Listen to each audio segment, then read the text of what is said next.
Assalamualaikum warahmatullahi wabarakatuh. Salam sejahtera bagi kita semua. Semoga kita tetap dalam lindungan Allah Subhanahu wa taala, Tuhan yang Maha Esa. Jumpa kita lagi dengan channel. Ya, agak pedas sedikit lah. Sekarang coba kita tinggalkanlah. Ya, hiruk pikuk masalah politik dulu. Nah, sekarang saya akan coba melihat, bicarakan ada berapa masalah yang terjadi di tempat saya tinggal sekarang, yaitu di Kota Pekanbaru. Nah, kebetulan Pekanbaru ini sekarang sudah dipimpin oleh pejabat wali kota yang baru. Nah, apa permasalahannya akan kita bicarakan. Sebelum itu, saya akan katakan begini. Pekanbaru ini adalah ibu kota Provinsi Riau. Kita sudah tahulah, Riau ini adalah salah satu provinsi terkaya di Indonesia. Nah, sawit yang paling luas di Indonesia ini adalah di Riau inilah, kaya dengan minyak. Nah, ibu kotanya adalah Pekanbaru. Nah, apa yang terjadi?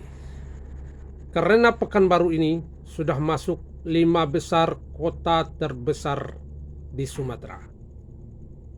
Medan, Palembang, Lampung. Nah, masuklah sekarang satu lagi, itu kota Pekanbaru. Dengan perkemahan begitu besar, sekarang penduduknya aja sudah hampir sampai 1 juta lebih. Kota Pekanbaru ini. Nah, tentu banyak permasalahannya.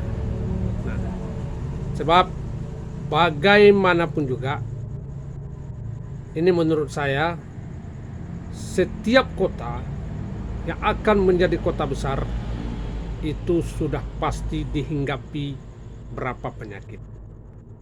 Nah, Pekanbaru ini memang sudah dihinggapi berapa penyakit. Satu, banjir. Nah, banjir ini salah satu penyebabnya adalah tentu tentang sampah. Kedua, macet. Nah, yang ketiga, ada tingkat kriminalitas yang mulai tinggi. Nah, itulah penyakit-penyakit kota yang akan besar. Nah, itu sudah pasti terjadi. Nah, sekarang tentu kita bicara bagaimana untuk mengatasi ini semua. Sekarang kita coba bicara satu masalah yang juga akan menjadi program kerja dari PJ Wali Kota ini, yaitu sampah. Nah, jadi tadi judulnya kan sudah saya katakan, sampah masalah mudah. Nah, jadi masalah sampah ini kalau kita bicara, ini menurut saya sebagai masyarakat, ini sebetulnya masalah mudah untuk menyelesaikannya. Di mana mudah menyelesaikannya? Tumpukannya kita tahu, tempat pembuangannya kita tahu, orang yang membuang sampah pun kita tahu. Nah, nggak ada yang disembunyikan. Nah, cuma bagaimana cara menyelesaikannya dan bagaimana mencari formula yang tepat untuk menyelesaikan masalah sampah ini. Nah, sebelum itu saya akan cerita sedikit lah, ya. Negara ini takkan selesai oleh seorang presiden. Apapun masalah yang terjadi di negara kita ini, takkan bisa seorang presiden untuk menyelesaikan. Nah, itulah presiden itu didampingi atau dibantu oleh, kalau saya mengistilahkan, kaum intelektual, orang-orang pintar di sekeliling presiden. Nah, begitu juga kota ini. Masalah yang terjadi di kota ini tidak akan pernah selesai oleh seorang yang namanya wali kota. Nah, itulah, wali kota itu selalu didampingi oleh siapa? Itulah orang-orang pintar. Ada kepala dinas, ada camat, dan ada lurah.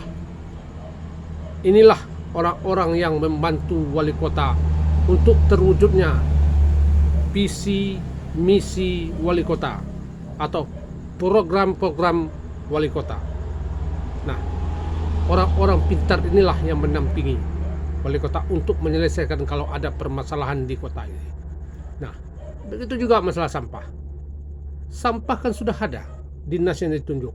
Itu yang namanya DLHK. Nah, sekarang pertanyaannya, sudah bekerja nggak dinas ini?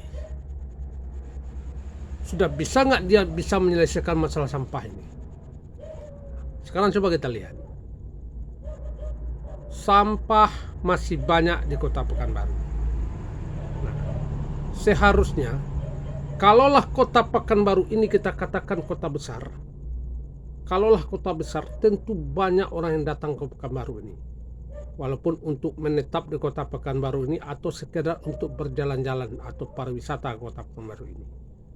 Tentu mereka ingin melihat betul apakah betul kota Pekanbaru ini adalah kota besar, tentu diiringi dengan kebersihannya. Nah, tentu tidak ada lagi titik-titik sampah terutama di jalan protokol ataupun di jalan utama di kota Pekanbaru ini. Nah, saya kasih contoh satu jalannya. Tempat orang masuk dari beberapa provinsi tetangga kita, yaitu di jalan Subrantas. Nah, ini yang paling ramai jalan sekarang ini. Sebab di sanalah orang masuk di persimpangan Panam itulah.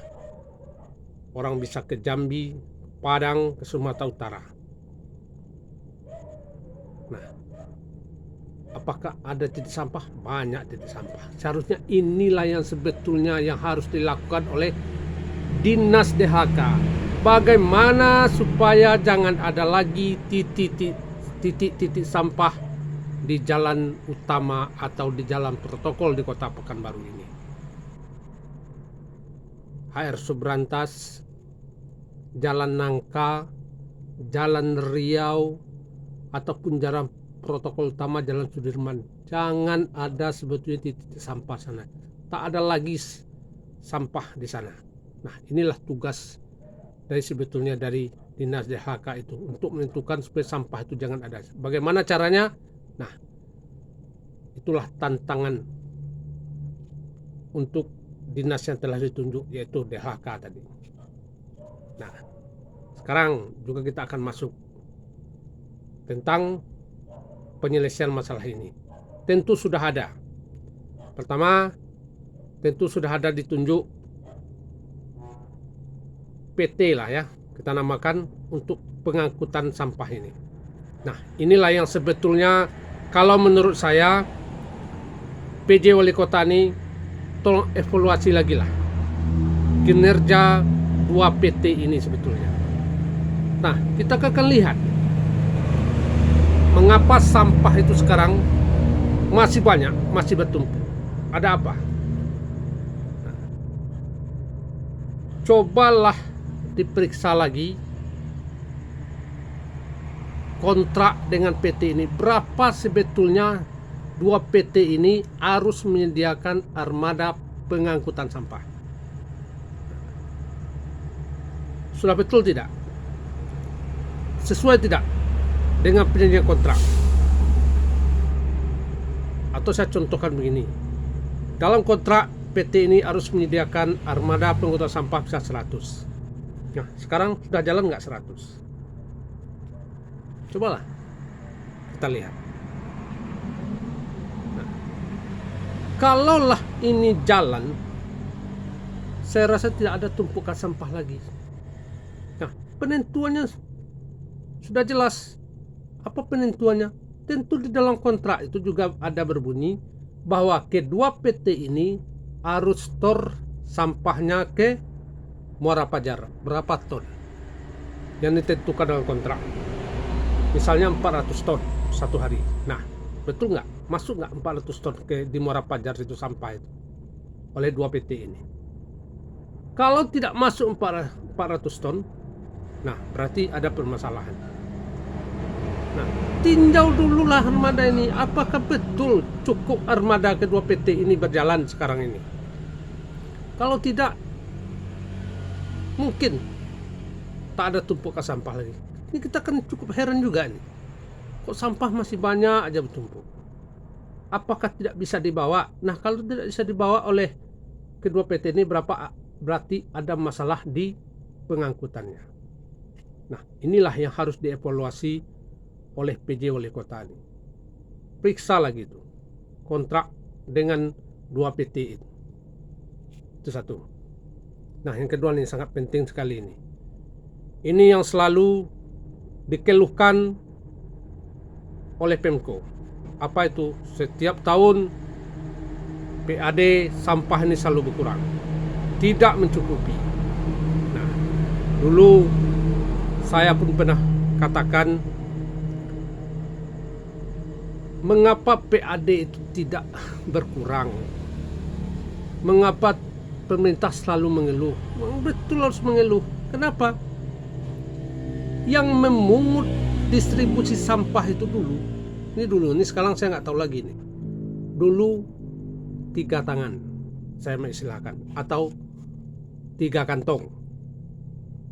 Ormas juga mungut, THL juga mungut, ETRW pun disuruh juga mungut. Berarti sudah 3 tangan. Nah, jadi seharusnya kalaulah pengelolaan distribusi sampah nih bagus. Jadi kalau saya mengibaratkan ini, Pemko ini sebetulnya bisa makan dengan rendang kalau betul-betul pengelolaan ini bagus. Nah, tapi kalau pengelolaan sampah, distribusi sampah ini tidak bagus, nah seperti saya katakan tadi, sudah 3 kantong 3 tangan, bukan dengan rendang lagi Pemko itu makan, dengan dendeng. Memang enak juga, tapi sudah tipis-tipis. Nah, inilah yang sekarang juga harus dievaluasi oleh PJ. Bagaimana sebetulnya pengolahan sampah ini? Siapa yang ditunjuk untuk memungut uang sampah ini? Berapa sebetulnya 1 bulan itu setoran uang sampah ke kas Pemko sebetulnya dari sampah ini? Kan bisa saja dihitung dari 15 kecamatan ini. Satu kecamatan itu berapa biasanya? Contoh, ada kecamatan A misalnya 40 juta. Nanti kecamatan B yang besar lagi ada 60 juta misalnya. Bisa dihitung sebetulnya berapa setoran uang sampah ini. Nah, nanti hitungannya kan per tahun nanti. Nah, tercukupi tidak? Terpenuhi tidak? Nah, kalau tidak terpenuhi berarti ada masalah. Nah, masalah inilah yang dicari. Ini kota besar. Saya terus terang saja tidak pernah ada mendengar bahwa setiap ibu kota provinsi yang besar-besar itu di Republik Indonesia ini, di berapa daerah, tidak ada yang kekurang anggaran. Apalagi kita tahu ini adalah Pekanbaru adalah ibu kota provinsi Riau. Tak mungkinlah kekurang anggaran. Banyak duitnya. Parkir aja lihat begitu ramai duit, apalagi sampah ini. Kalau dikelola dengan baik, kalau dikelola dengan bagus, banyak duitnya. Itulah saya katakan tadi, Pemko bisa makan sama rendang. Gitulah. Jadi inilah sebetulnya tugas dari PJ Wali Kota ini. Bisa masalah sampah ini bisa diselesaikan, percayalah. Nah, jadi harapan saya ke depannya, kalau ini betul-betul serius, ada jalan keluarnya satu. Nah, PJ Wali Kota harus berani bentuklah namanya Satgas Sampah, atau bikinlah satu nanti tim pemburu sampah. Nggak usah banyak-banyak lah orangnya. Bikinkan payung hukum sama dia, kasih anggaran sama dia. Yang penting kerjanya tiap hari memburu sampah. Di mana sampah bertumpuk, di sanalah dia harus berdiri. Tanggung jawabnya bagaimana setiap sampah yang bertumpuk tidak ada lagi. Inilah, bentuklah satuan tugas atau pemburu sampah Kota Pekanbaru. Itu cuma satu jalan. Ada jalannya, bukan nggak ada jalannya. Tapi mau tak? Mau tidak? PJ wali kotanya.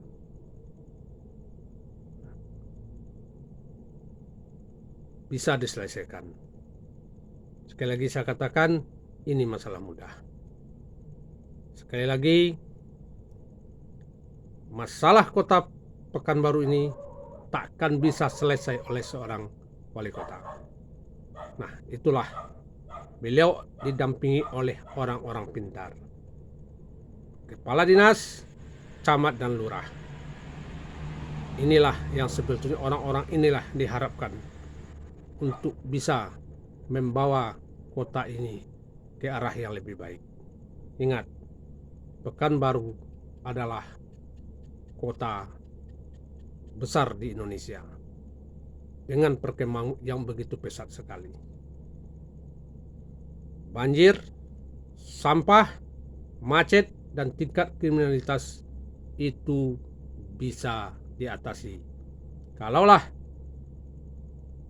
keseriusan dari pemerintah kota Pekanbaru.